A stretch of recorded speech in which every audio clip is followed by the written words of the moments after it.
আপনি কি বিএ ও এম এর জন্য অনলাইনে বেস্ট কোচিং নিতে চান? বাংলা অনার্সে ভালো রেজাল্ট করতে চান? তাহলে আজই আসুন নম্বর 1 কোচিং সেন্টার প্রান্তিক গাইডে। আমাদের অভিজ্ঞ শিক্ষক ও লেখক রাজস্বী হালদার যত্ন সহকারে ক্লাস করান। নমস্কার, প্রান্তিক গাইডে সবাইকে শুভেচ্ছা অভিনন্দন।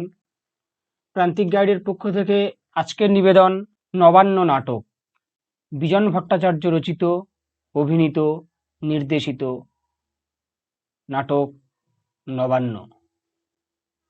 আজকের বিষয়ে থাকছে নবান্ন নাটকের বিষয়বস্তু, নবান্ন কি, গণনাট্য আন্দোলন কি, আর নবনাট্য আন্দোলন কি। তাই সমস্ত ছাত্রছাত্রীদের কাছে অনুরোধ, তোমরা প্রথম থেকে শেষ পর্যন্ত অবশ্যই খুব মনোযোগ সহকারে ভিডিওটা মনোযোগ দিয়ে দেখবে এবং শুনবে।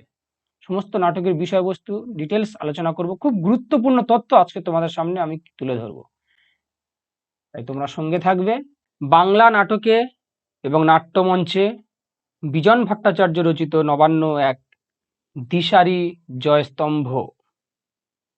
প্রায় 60 বছর আগে প্রথম প্রকাশিত এই নাটকটি ইতিপূর্বে 5টা বাংলা এবং একটি হিন্দি সংস্করণ বিভিন্ন সংস্থা থেকে প্রকাশিত হয়েছে। 1944 সালে প্রকাশিত প্রথম সংস্করণ, ওই 1944 সালে 24শে অক্টোবর শ্রীরঙ্গম রঙ্গমঞ্চে নাটকটি প্রথম অভিনয় হয়। 1942 থেকে 44 সাল পর্যন্ত যে বিভিন্ন বিপর্যয় নেমে এসেছে গ্রাম বাংলার জনজীবনে, তার প্রত্যেকটিকে দেখানো হয়েছে যেন বিচ্ছিন্ন করে করে এই নাটকে।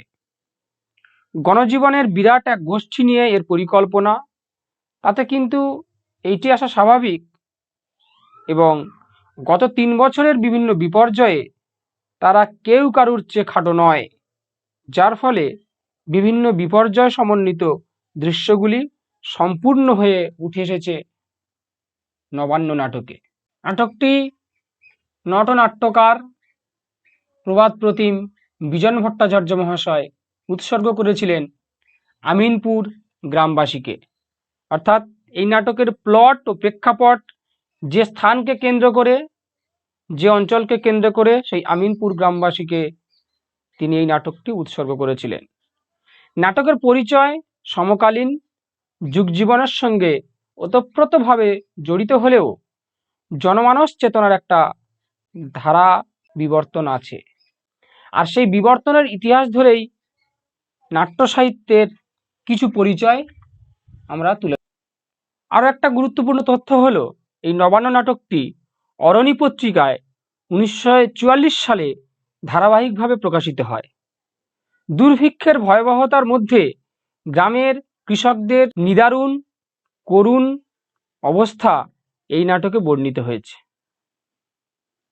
শম্ভু বলেছিলেন, এই নাটকে কৃষক সমাজের জীবনের দাবিকে এমনভাবে তুলে ধরা হয়েছে যাতে কোনো মিথ্যে নেই, নেই কোনো ছলাকলা। মঞ্চ সফল এই নাটকটির অভিনয় সম্পর্কে তৎকালীন আনন্দবাজার পত্রিকা নীলদর্পণের সঙ্গে তুলনা করেছিলেন। এবার আমরা বিজন ভট্টাচার্যের নাট্যকীর্তি সম্পর্কে আলোচনা করব। বিজন ভট্টাচার্যের জন্ম 1915 খ্রিস্টাব্দে বাংলাদেশের ফরিদপুর জেলার খানাপুর গ্রামে। তার মৃত্যু 1978 খ্রিস্টাব্দে। বাংলা নাট্য রচনার চিরাচরিত ঐতিহ্য থেকে সরে এসে সাধারণ মানুষের জীবন সমস্যার কথা সাধারণ মানুষকে দেখাবার উদ্দেশ্য নিয়ে নাটক রচনায় যারা ব্রতী হয়েছিলেন, তাদের মধ্যে অন্যতম হলেন বিজন ভট্টাচার্য, যিনি গণনাট্য আন্দোলনের পথিকৃৎ ছিলেন, এবং শুধু নাট্য রচনাই নয়, অভিনয় ও নাট্য প্রযোজনার ক্ষেত্রেও তার ভূমিকা ছিল প্রশংসনীয়। তার নাটক রচনার উৎস হল মানুষের প্রতি সহমর্মিতা, যা তীক্ষ্ণ সমাজ দৃষ্টি থেকে উদ্ভূত। বিশেষ করে নাটকের মধ্যে প্রগতিমূলক চিন্তা রূপায়ণে এবং তার প্রসারে বিজন ভট্টাচার্যের ভূমিকা ছিল সর্বাগ্রগণ্য। তিনি একাধিক নাটক রচনা করেছিলেন, বিজন ভট্টাচার্য রচিত নাটকগুলো হলো জবানবন্দি, নবান্ন, জীবন কন্যা, মরা চাঁদ, দেবী গর্জন। অন্যতম নাটক আজকের যে বিষয় সেটা হচ্ছে নবান্ন। তিনি গণনাট্য নবনাট্য আন্দোলনের সঙ্গে জড়িত ছিলেন। এবার আমরা যাব গণনাট্য আন্দোলন কি আর নবনাট্য আন্দোলনটা কি।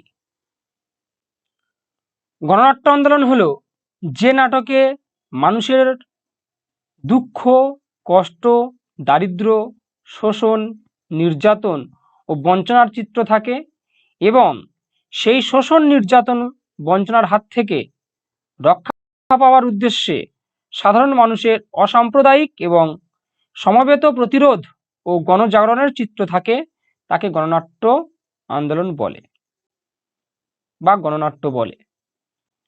আর গণনাট্যের সঙ্গে রাজনীতির সম্পর্ক থাকে অঙ্গাঙ্গিভাবে। গণনাট্যের ধারক ও বাহকেরা সাম্যবাদে বিশ্বাসী হন। নবনাট্যে গণনাট্যের মতো দারিদ্র, ক্ষুধা, বঞ্চনা, দরিদ্র মানুষের নানাবিধ সমস্যার কথা থাকে। সেখানে সৎ মানুষের জীবনবোধ ও নতুন সমাজ ভাবনা গুরুত্ব লাভ করে। এবারে যাব নবান্ন নাটকের বিষয়বস্তু। নবান্ন নাটকের মূল প্রেক্ষাপট পঞ্চাশের মন্বন্তরকে কেন্দ্র করে, দুর্ভিক্ষ। সুতরাং তার আগে জেনে নেব পঞ্চাশের মন্বন্তরটা কি। 1350-এর যে ভয়ঙ্কর মন্বন্তর হয়েছিল, দুর্ভিক্ষ হয়েছিল, সেটা আমাদের জেনে নেওয়া দরকার এবং তার প্রেক্ষাপটটাও অবশ্যই জানা দরকার। সুস্থ সামাজিক শৃঙ্খলার মধ্যে বসবাস করতে গিয়ে মানুষ তার বীভৎস জৈবিক রূপটাকে নানান ভদ্র আবরণে ঢাকা দিয়ে রাখে। কিন্তু সহায় সম্বলহীন মানুষ যখন মরিয়া হয়ে অন্যের সংস্থানের আশায় ছোটাছুটি করে ক্রমশ ব্যর্থ হতে লাগলো, তখন তার ব্যবহারে ক্রমশ আদিম রূপ প্রকাশ পেতে লাগলো। আগস্ট আন্দোলনে মেদিনীপুরের যে মানুষেরা শুদ্ধ আদর্শ এবং একটা বিশেষ ভাব, অর্থাৎ স্বাধীনতা লাভ, এই স্বাধীনতা লাভের জন্য অবহেলায় জীবন দিয়েছে, তারাই পথে নেমে এসেছে ক্ষুধার তাড়নায়। প্রথমে গরু বাছুর, থালা বাসন, পরে জমি জায়গা এবং শেষে বসত ভিটে নামমাত্র মূল্যে বিক্রি করে তারা পথের ভিখিরি হয়েছে। কিন্তু যথাসর্বস্ব খুইয়ে সংগৃহীত অর্থ দিয়ে আর কদিন চলে। আর যেখানে খাদ্যের মূল্য আকাশ ছোঁয়া, খাদ্যদ্রব্য দেশে যে তখন ছিল না তা নয়, কিন্তু সৈন্যবাহিনীর জন্য সরকার প্রচুর খাদ্য মজুত করে রেখেছিল। আর এক্ষেত্রে তারা সাধারণ মানুষের মুখের গ্রাস কেড়ে নিয়েছিল। আর তার পাশে আমাদের স্বদেশের অর্থলোলুপ মজুদ্দার, চোরা কারবারি আর মুনাফাবাজদের অত্যাচারও ছিল। ফলে দেখা দিয়েছিল তীব্র খাদ্য সংকট। ইতিহাস সাক্ষী দেয়, ক্ষুধার তাড়নায় পিতা বিক্রি করেছে কন্যাকে, মাতা পুত্রের মুখের গ্রাস কেড়ে খেয়ে নেয়। আর এই খাদ্যের অভাবে অখাদ্য কুখাদ্য ভক্ষণ করে কলেরায়, নানাবিধ অসুখে সারা দেশ উজাড় হয়ে যেতে থাকে। আর সবচেয়ে যে বড় অসুখে অসুস্থ হয়ে পড়ে সাধারণ মানুষ, তা হলো অনাহার, দারিদ্র্য, ক্লিষ্টতা। এই অনাহারজনিত মহামড়কে গ্রামকে গ্রাম উজাড় হয়ে যেতে লাগলো। মৃত্যুর সংখ্যা দিকে দিকে 76-এর মন্বন্তরকেও ছাপিয়ে গেল 50-এর মন্বন্তর। কারো কারো মতে 30, আবার কারো মতে 50 লক্ষ লোকের মৃত্যু ঘটেছিল এই মহামারীতে, এই মহামড়কে, এই মন্বন্তরে। এই নাটকে একাধিক চরিত্র রয়েছে। তার মধ্যে অন্যতম হলেন প্রধান সমাদ্দার, কুঞ্জ সমাদ্দার, নিরঞ্জন সমাদ্দার।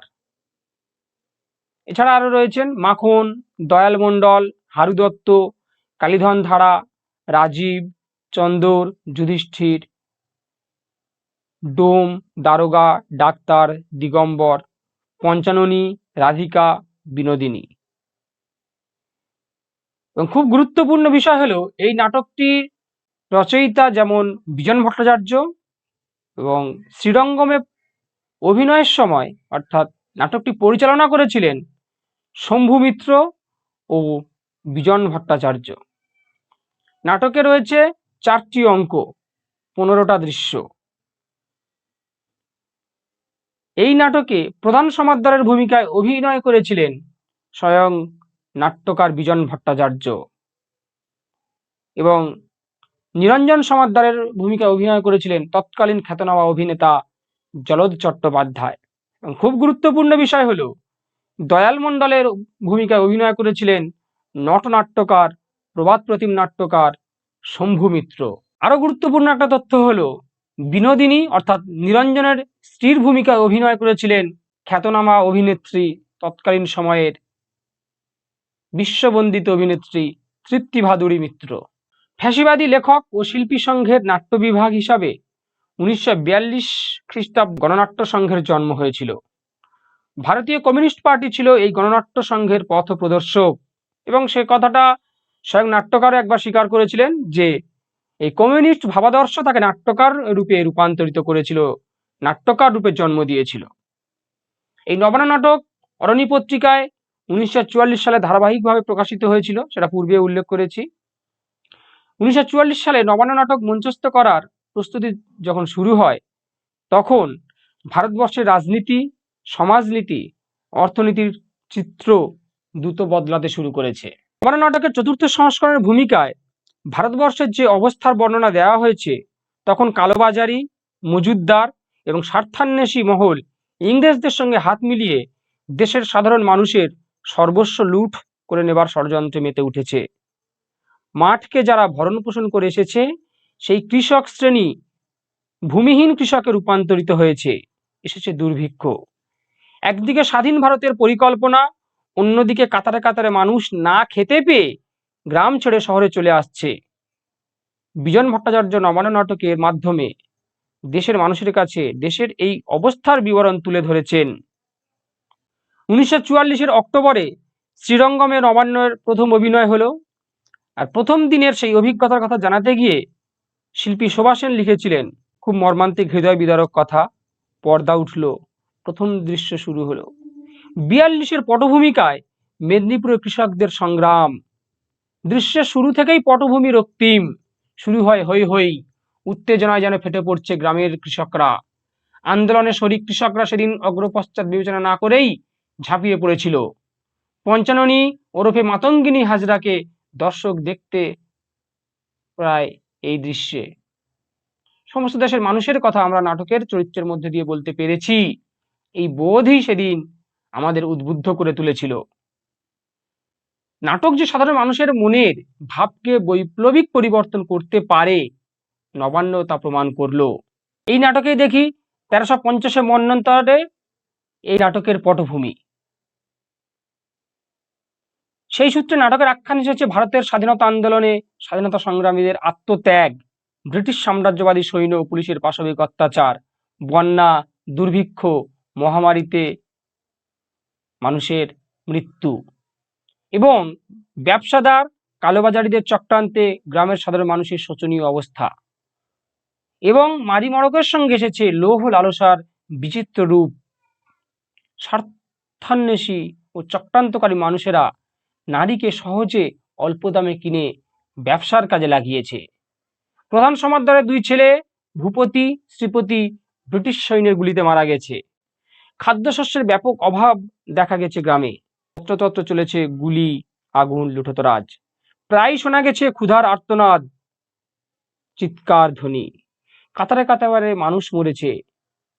নাতি মাখনের মৃত্যুর কথা বলতে গিয়ে প্রধান জানিয়েছে, আমি ভুলবো না যে শুদ্ধ না খেতে পেয়ে ছেলেটা মরে গেল। গ্রামের যোদ্ধা হারু দত্ত সুযোগ বুঝে নামমাত্র মূল্য দিয়ে সোনার জমি কিনে নিয়েছে। গ্রামের চাল ও নারী পাচার করেছে শহরে। কালীধন ধারার মতো শহরের ব্যবসাদাররা তা কিনে ব্যবসা চালিয়েছে। আর শহরের ফটোগ্রাফাররাই গ্রামের এইসব না খেতে পাওয়া মানুষের ছবি তুলে ব্যবসা করেছে। বিয়ে বাড়ি উৎসবে ব্যাপক খাদ্যের অপচয় হয়েছে। নেংটি পরে দাঁড়িয়ে বড় বড় বাড়ির দিকে গলা উঁচু করে চেঁচিয়েছে প্রধান সমাদ্দার, আর কত চেঁচাবো বাবু, 2টো ভাতের জন্য? তোমরা কি সব বধির হয়ে গেছো বাবু? কিছু কানে শোনো না? অন্তর কি সব তোমাদের পাষাণ হয়ে গেছে বাবু? ও বাবারা, বাবু কত অন্ন তোমাদের রাস্তা ছড়াছড়ি যাচ্ছে বাবু। আর এই বুড়ো মানুষটারে এক মুঠো অন্ন দিতে তোমাদের মন সরে না বাবু? বাবু তোমাদের কি প্রাণ নেই? এই হৃদয় বিদারক আর্তনাদ চিৎকার আমরা শুনি প্রধান সমদ্দরের কণ্ঠে। অথচ যে একটা সময় ছিল গ্রামের শ্রমজীবী জমির মালিক, যার হাতে ফলতো সোনার ফসল, সেই আজ অন্নহীন ভূমিহীন বাস্তভিটে হারা। দুর্গতি নির্মম ও নিষ্ঠুর শহরের সঙ্গে লড়াই করে যারা বেঁচেছিল তারা আবার ফিরে আসে গ্রামে। দুর্গতি এবং বিপর্যয়ের মাঝে প্রধানের স্ত্রী পঞ্চাননী প্রতিরোধের কথা বলেছে। গ্রামের মেয়েদের সম্মান রক্ষা করতে সকলকে এগিয়ে আসতে বলেছে। সে লড়াই করে প্রাণ দিয়েছে। প্রথম অঙ্কের প্রথম দৃশ্যে প্রধান বলেছে, আমি প্রাণ দেব রে কুঞ্জ, শত্রুরের মুখে ছাই দিয়ে আমি প্রাণ দেব। চতুর্থ অঙ্কে গ্রামের কৃষকদের জোর প্রতিরোধের সংকল্পের কথা ঘোষিত হয়েছে। হিন্দু ও মুসলমানের ঐক্যবদ্ধ হওয়ার কথা। চতুর্থ অঙ্কে তৃতীয় দৃশ্যেও দেখা যায় গ্রামে আবার আনন্দ ফিরে এসেছে। গ্রামের মানুষ আবার মেতে উঠেছে নবান্ন উৎসবের আনন্দে। মরাগাঙের ধারে চলছে নবান্ন উৎসব। নাটকের শুরুতে ছিল সুদূরের পটভূমি রক্তিম। নাটকের শেষেও দেখা যায় পশ্চিম আকাশে অস্তমিত সূর্যের রক্তিম আভা। নাটকের শুরুর রক্তিম বর্ণ সর্বনাশের প্রতীক, আর নাটকের শেষের রক্তিম বর্ণ আলোকোজ্জ্বল জীবনের প্রকাশ। একদিন ঝড় থেমে যাবে, পৃথিবী আবার শান্ত হবে, কারণ মানুষ তো আশাবাদী। সুখের নবান্ন উৎসবে আবার সমস্ত গ্রাম মাতোয়ারা হয়ে ওঠে। প্রধান নাচতে নাচতে প্রবেশ করে, একগাল দাড়ি, মাথায় চুলের জটা, শোনা যায় আকাশে মেঘের ধ্বনি। যারা শহরে চলে গিয়েছিল তারা আবার ফিরে এসেছে। এবার কেউ আর একা নয়, সকলে মিলে কঠিন প্রতিরোধের সংকল্প করে। শুরু হয় তাদের বেঁচে থাকার আনন্দ, উজ্জ্বল প্রতিরোধ ও সংগ্রাম। হিন্দু ও মুসলমান কৃষকদের ঐক্যবদ্ধ হওয়ার কথা আছে এই নাটকে। হিন্দু মুসলিম যতেক চাষি দোস্তালি তারা মিলে গান বাঁধে। নাটকের শেষে দয়াল প্রধানকে বলেছে, জোর জোর প্রতিরোধ প্রধান, এবার জোর প্রতিরোধ, জোর প্রতিরোধ।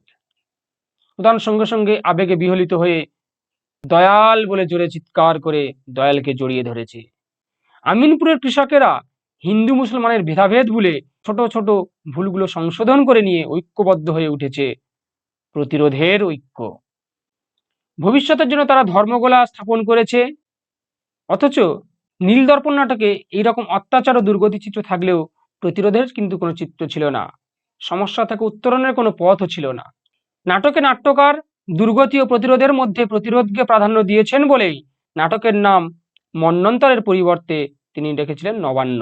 1993 সালে 20 নভেম্বর শম্ভু মিত্র দেশ পত্রিকায় লিখেছেন, বাংলাদেশে 50-এর মন্বন্তরে সমাজের মানস কেন্দ্রে, যেখানে সমাজের ন্যায় বোধ বিধৃত, সেখানে যে গভীর ধিক্কার আর বেদনাবোধ জেগেছিল, অজান্তে আমরা সেই কেন্দ্র থেকে কথা বলেছি।